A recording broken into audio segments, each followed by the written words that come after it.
नमः सिद्धेभ्यः। ॐ नमः सिद्धेभ्यः। ॐ नमः सिद्धेभ्यः। नमो अरिहन्ताणं नमो सिद्धाणं नमो आर्याणं नमो वज्रायाणं नमो लोये सर्वशाहुडं। शुभ के लिके आनंद के धन के मनोहर धाम हो। नरनाथ से शुरनाथ से पूजित चरणगत काम हो। सर्वज्ञ हो सर्वोच्च हो सबसे सदा संसार में। प्रज्ञा कला के सिंधु हो आदर्श हो आचार में। प्रज्ञा कला के सिंधु हो आदर्श हो आचार में। श्री अनंतानंत परम सिद्ध परमेश्वरी भगवान के, चिंतामणि श्री पारसनाथ भगवान के, आचार्य गुरुवर श्री कुंद कुंद महाराज के, आचार्य गुरुवर श्री विद्यासागर जी मुनि महाराज के, पूज्य आचार्य श्री शमय सागर जी महाराज के, पूज्य मुनि पुंगव निर्यापक श्रमण श्री सुधा सागर जी महाराज के, नगर गौरव श्री श्रेयान सागर जी महाराज के, श्री पूज्य सागर जी महाराज के, श्री विमल सागर जी महाराज के, श्री अनंत सागर जी महाराज के, श्री धर्म सागर जी महाराज के, समाधिस्थ मुनि श्री शांति सागर जी महाराज के, पूज्य श्री भाव सागर जी महाराज की, पूज्य श्री सौम्य सागर जी निश्चल सागर जी महाराज की। बोलिए परम पूज्य मुनि श्री 108 नरपत सागर जी महाराज की।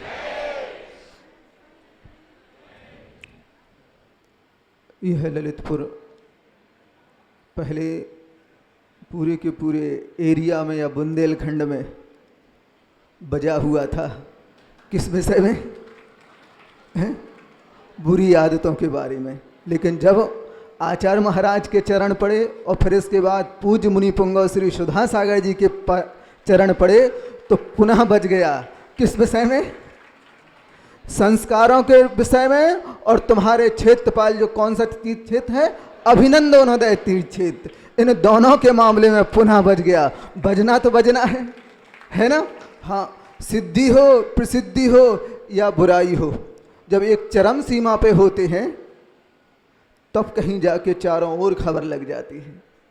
ऐसा होता है और संभव भी है। हर चीज़ में परिवर्तन संभव है, बदलाहट भी आती है।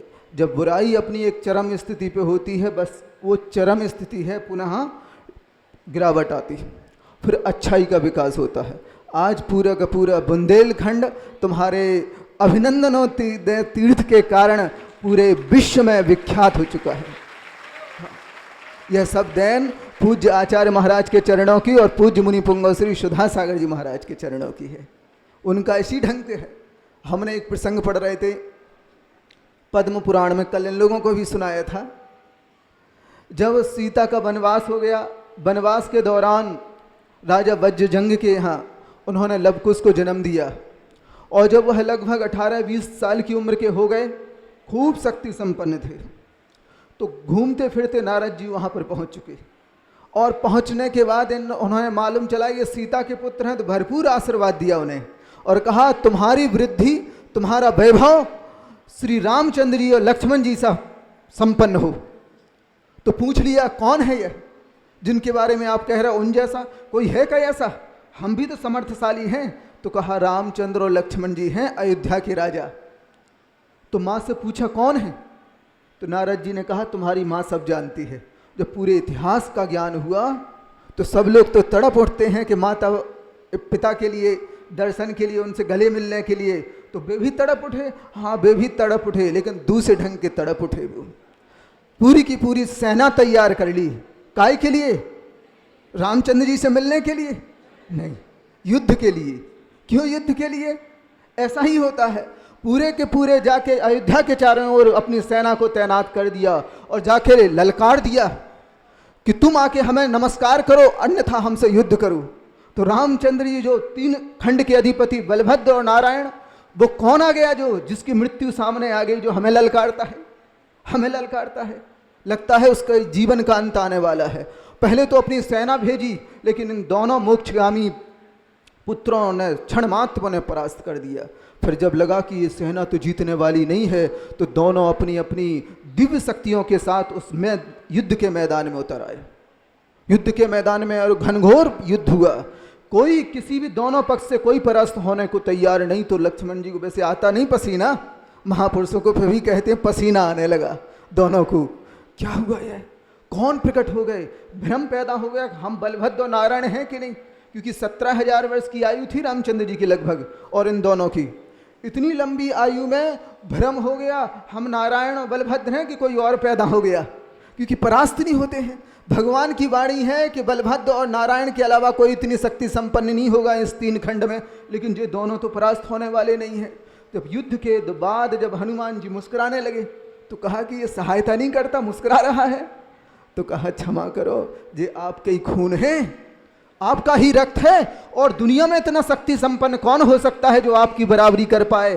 कहता ना कि पुत्र पिता से सवाया होता है, बस ये आपके ही हैं और इस कारण आपसे पराजित नहीं। वही तो हम कहते हैं आचार्य विद्यासागर जी के पूज्य मुनि श्री सुधा सागर जी महाराज पुत्र हैं, पिता के से बढ़ के पुत्र सवाया होता है, वे पुत्र की भांति है, किसे नहीं होगा। जब क्षत्रियों का खून है, जब अगर वो नहीं होते तो संदेह में आता कि आचार्य विद्यासागर का शिष्य कोई इतना अनुभवी है कि नहीं, इतना प्राण शक्ति संपन्न है कि नहीं। तो जब वो हुए तो कहा कि हाँ यही आचार्य विद्यासागर जी के ही शिष्य हैं, क्योंकि बाप से लड़का सवाया होता है, नियम रहता है। जब तो वह है तो कोई दुनिया में कह सकता है अपने आप में उनका वीर। हमने जब पद्म पुराण पढ़ा तो लगने लगा कि वही वीर छलकता है जो रामचंद्र जी का वीर लवकुश के रूप में था, तो वही आचार्य विद्यासागर जी का वीर मुनीष पुंगव श्री सुधा सागर जी के रूप में रहा। नियम है यह, बिल्कुल पक्का मानो आप। यह जब तक अंदर नड़तोड़ है, सबकी बुद्धि का विषय नहीं बनता। एक और प्रसंग जब हमने प्रसंग में पढ़ा, रोहिणी व्रत करते ना आप लोग, महिलाएं रोहिणी व्रत करते हैं, तो एक बार वह रोहिणी रानी अपने पति के साथ छत पे बैठी थी, पास में बच्चे धाय के पास था, तो एक अर्थी निकल रही थी, एक माँ अपना सीना कूट रही थी, उसका जवान बेटा खत्म हो गया जल के, तो अपने सीने को कूटती हुई जा रही। तो उसको हंसी आई और पूछा ये कौन है, ये कौन सा खेल कर रही है, अपने सीने को कूटती जा रही। तो धाय को बुरा लगा गया कि उसका तो जवान लड़का मर गया और उस पर जो उपहास कर रही है, कि खेल कर रही है, ये तो कौन सा नाटक कर रही है। तो कहा कि तुम्हें इस ढंग से नहीं बोलना चाहिए, तुम रानी हो, तुम दूसरे की पीड़ा को नहीं समझ सकती हो कि उसका तो पुत्र खत्म हो गया और तुम कह रहे हो खेल कर रही, तमाशा कर रही। तो कहा मैं उस पर हंस नहीं रही हूँ, मैं तो पूछ रही हूँ तुम्हें पीड़ा नहीं होती, किस बात की, उसका कोई मर गया है तो हमें कोई पीड़ा नहीं होती। तो पुनः बुरा लगा उसको कि किसी को मर गया ऐसे पीड़ा नहीं है। इतने में वो छोटा सा लड़का रानी का लुढ़कता हुआ जीना से लुढ़का और सीधा नीचे पहुंचा। तो रानी की ओर देखा, अब पीड़ा होती कि नहीं, तो रानी तुरंत प्रसन्न, रानी में को तब भी पीड़ा नहीं हुई। हमने ये प्रसंग पढ़ने के बाद पूरे कर्म सिद्धांत पे दृष्टि पहुंची, तो आया उसमें आगम में इसके हास्य कर्म का उदय है। पीड़ा के जितने चाहे प्रसंग उपस्थित हो जाए, पीड़ा अनुभव नहीं होगी, क्योंकि कर्म के उदय ही हमें हंसी आती है और कर्म की उदय ही हमें पीड़ा उत्पन्न होती है। जब मालूम चला कि सिद्धांत इस ढंग का है, गिने चुने इस पूरे सृष्टि में पुरुष होते हैं जिनके अंदर का वीर इतना होता है कि सारी परिस्थितियों के बाद भी वह उनका वीर ऐसा उछाल मरता है जो लवकुश की भांति रहता है। पिता से भी मिलेंगे तो गले से नहीं मिलेंगे, तीरों कमान से मिलते हैं, क्योंकि उनका वीर इस ढंग का रहता है। अंतर की शक्ति इतना, साहस इतना रहता है कि जब भी बात करते हैं तो क्षत्रिय की भाषा में बोलते हैं। उसी प्रकार मुनि पुंगव श्री सुधा सागर जी महाराज जब भी बोलते हैं उनका इसी ढंग से वीर अंतराय कर्म का क्षयोपशम इतना जबरदस्त है, जब भी बोलते हैं तो ठकरासी में बोलते हैं। सुन रहे ना कि नहीं? अब कोई उसको दोष ना दे, हाँ आप सोचो सब इक्वल बोले तो नहीं होता ऐसा। अंतरंग में किस ढंग का कर्म का उदय है, वो कर्म का उदय व्यक्ति की प्रगति निर्धारण करता, स्वभाव निर्धारण करता। हम चाहते हम जैसे बोलें, हम चाहते मीठा मूठा बोलें। ध्यान रखो, जो ज़्यादा मीठा बोलता है या ज़्यादा मीठी वस्तु होती है उसमें सबसे ज़्यादा कीड़े जल्दी लगते हैं। ध्यान, सिद्धांत है ये, जितना जो मीठा बोलेगा समझ लेना पीठ में छुरा भौंकने वाला होगा वो। जो जितना मीठा बोलेगा या वस्तु रहेगी उसमें जल्दी से जल्दी वो कड़वी हो जाए या कीड़े लग जाएंगे उसमें। ये नियम रहता तो थोड़ा आप लोग भी अभ्यस्त हो जाओ, वो उनका स्वभाव है। हमने जब ये पूरा देखा तो लगने लगा कोई गुण पे उंगली ना उठाओ, उनकी प्रगति में वीर है इस ढंग का। जब भी मुख से बोलते हैं तो छत्री की जवान ही लवकुश की भांति अपने पिता की ओर करते हैं, और कुछ कारण है ही नहीं, और कुछ कारण नहीं। उनके अंतरंग में वो जो खून की रक्त कणिकाएं हैं उनमें वो वीरत्व कण कण में समाया है। जब कुछ काम करेंगे तो बस उसी भाषा में, उसी लहजे में, उसी अंदाज में होगा उनका हर काम। सुन रहे हैं ना? इसलिए हर किसी व्यक्ति को सोचो, कंपेयर करो आप कि एक से होंगे तो नहीं होंगे। ये पूरे सृष्टि में वर्तमान के समय में एक दो ही होते, ज़्यादा नहीं होते। 100 साल की इस पीरियड में एक दो होते तो एक तो आचार्य विद्यासागर जी हो गए और एक पूज्य मुनि पुंगव श्री सुधा सागर जी हैं, और पुनः दूसरा कोई होने वाला नहीं। अभी 100 साल के आगामी पीरियड में पुनः कोई जन्म लेगा। लेकिन ध्यान रखो, इस भीषण पंचम काल में जो हिरास की ओर है, हर 100 साल में एक ही दो होंगे।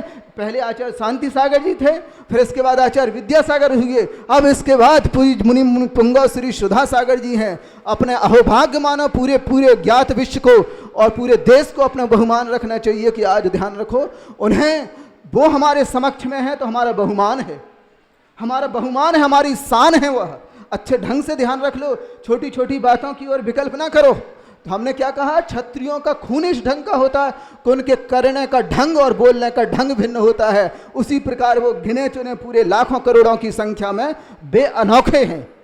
समझ रहे ना? जैसे आचार्य महाराज अनोखे थे, ऐसे वे दूसरे हिस्सा प्रतिनिधि के रूप में वे भी अनोखे ही हैं। इसलिए बिल्कुल अच्छे ढंग से सिद्धांत को, सरम सिद्धांत को समझ लो कि ऐसे विरले व्यक्ति रहते हैं, उनका स्वभाव ऐसा होता है और इससे ही पूरे संसार में तब्दीली आती है। आप देख लो, पूरे के पूरे इतिहास को उठा कर देखो, उनके 40, 42, 46 साल हो गए ना दीक्षा लिए उन्हें। पूरे इतिहास को देखो, उन्होंने जो कदम उठाया है पूरे जैन समाज के लिए, पूरे जिन शासन के लिए, हर हाल में उत्सर्पणी काल लगा है। एक एक पर नजर डाल लो आप उनकी, देख लो आप पूरे इतिहास को देखो। आप देखो उनकी जब जब उनका प्रवास हुआ, जहाँ जहाँ से वो गए हैं, हर हाल में जिन शासन का उत्थान हुआ है, समाज का उत्थान हुआ है, संस्कृति का, पूरे तीर्थ क्षेत्रों का उत्थान हुआ है, हर जगह बढ़ोतरी हुई है। मैं, मेरे रिश्तेदार नहीं है इसलिए मैं बड़वाई कर रहा हूँ, हमने तो श्रद्धा रही, उन्होंने जिनेंद्र भगवान का झंडा उठाया है तो हमें श्रद्धा रही। हमारी उनसे रिश्तेदारी नहीं, हमारी पूरी रिश्तेदारी जिनेंद्र भगवान से है। और जो जिनेंद्र भगवान का पक्ष लेगा, हम सुनो उसका पक्ष लेंगे। हमें पूरा गौरव है कि वो आज पूरे देश के लिए, पूरे समाज के लिए गौरवपूर्ण स्थिति में है, और उनके कारण आज ध्यान रखो, रगों में जो खून दौड़ रहा है, अगर जिनेंद्र भगवान के प्रति बहुमान पैदा हुआ है तो पूज्य सुधा सागर जी के कारण हुआ है। देखी हमने गांव की स्थितियां, इतने गंदी अंगोछी रखते थे, ऐसे गंदे गंदे कलश रखे रहते जिनसे अभिषेक करते थे कि लज्जा आए, घर में पानी नहीं पीते थे। आज देखो तो सोना और चांदी के कलशों से आप अभिषेक ढारते हो। और समाज में भी देख लो, आप समाज में देख लो, आज इतनी संपन्नता। हम अभी अशोकनगर तरफ गए तो व्यक्ति व्यक्ति बोलता है, महाराज जब से महाराज के और गुरुजी महाराज, आचार्य महाराज के और पूज्य सुधा सागर जी के चरण पड़े हैं, तब से समाज समृद्ध हुई है, पूरी समृद्ध हुई। अगर दान की व्यवस्था आज प्रचलित हुई है, घर घर से तुम्हारा इतना सारा बड़ा बड़ा दान देने लगे हो ना, चुमन्नी नहीं निकालता तो कोई बनिया। हम जानते थे घर में जब आते थे ना कोई मांगने वाले, आसपास क्षेत्र वाले, तो भोजन के लिए भी नहीं पूछते थे, ज़्यादा हुआ तो 1 सवा रुपया दान में दे देती थी, बस इतना ले लो, जबकि पर्याप्त था। लेकिन उनके चरण पड़ने के कारण आज व्यक्ति करोड़ों में बिना हिचके देता है। ये उन्होंने जो व्यवस्था बनाई है। और एक चीज़ और, समय 2-3 मिनट कवर लेंगे हम, ज़्यादा नहीं लेंगे। हमने एक विषय अच्छे ढंग से अन्वेषण किया है।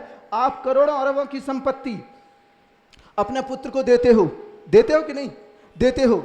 अब बताओ उसका पुण्य लाभ होता कि नहीं? तुम्हें पुण्य बंद होता क्या? नहीं होता। तुमने दी है कि नहीं करोड़ों की संपत्ति? वो पुण्य लाभ नहीं होगा। और जब आप वही शांति धारा के माध्यम से या जिनालयों के माध्यम से वो दान दे देते हो, तो यह जानते हो परभव में तुम्हें बड़े बड़े महल मिलते हैं। ये व्यवस्था बतलाने वाले तो हैं तो पूज्य सुधा सागर जी महाराज हैं। तो तुम्हें अब करोड़ों का दान देने के बाद अगर तुम्हारा जन्म हो जाए तो चूहों के बिलों में उत्पन्न हो।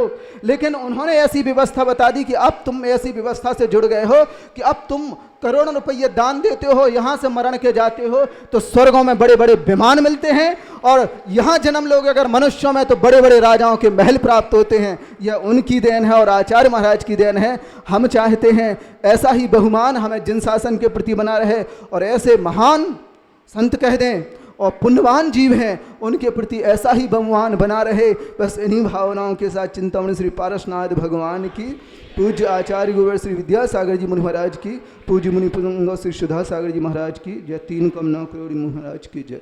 बोले परम पूज्य मुनि श्री 108 निरापद सागर जी महाराज की।